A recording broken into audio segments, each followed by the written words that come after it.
Бүгдээр нь сайхан амарсан уу өнөөдөр? Бомбоны зурлын миний бэлгийг унших. Шудраг. Дөрүүдийн цамцлуудаг бомбом бабу гүги гүр.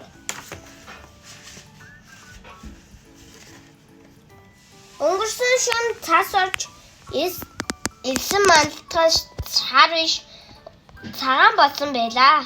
Бомбом бабу гүги гүр цасан хүн ид дуусаад цасаар байлдан тоглож байв. Тэд гинэгтэн том хайрцагтай бэлэг бол харав. Бэлэгний хайрцаг дээр нэр байсангүй. Тэд бүгдээрээ энэ бэлэг хэнийх юм бол гэж гайшигцгаав. Миний юм шиг байна. Үгүй надад ирсэн байгаа гэд тэдний хооронд бяцхан маргаан өвлөө. Гítэлгүй. Энэ чи миний бэлэг байна гэд аваад хурдан хамаг хуртаараагүй лээ.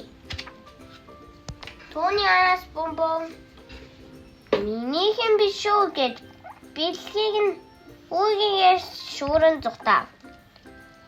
Гэтэл бомбоны гутаа сугран бүдэрч унлаа.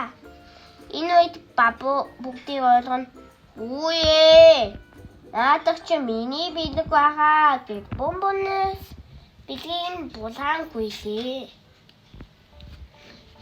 Ийхүү найзууд хөөцөөр хондоо мөргөлж тал тийж нөө.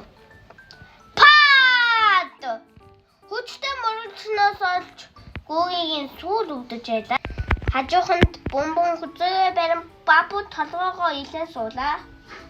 Харин газар тунсан бэлэгний боол тайлагдаж тагн онгойсон байв.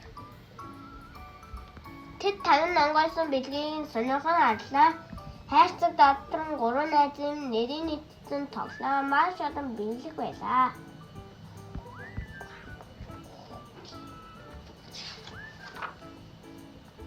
Найзууд бэлгээ аваад маш их баярлав. Бүгдээрэнд хүрэхээр бэлэг байсныг мэдээд тэд маш их ичлээ. Намайг уучлаарай бомбон гэхэд бусд нь ч уучлалт гуйлаа. Энэ явдлаас хойш тэд ямар зүйлийг ганцаараа авахаас илүү найзуудтайгаа хуваалцууд илүү гоё гэдгийг мэдэж авчээ. Аль нэгих минийх гэж хэлж болохгүй шүү. Яа тэгвэл тэд хуваалцах ёстойг ойлгожээ. Дараачийн шатаар нохоо хүний нам унших боллоо.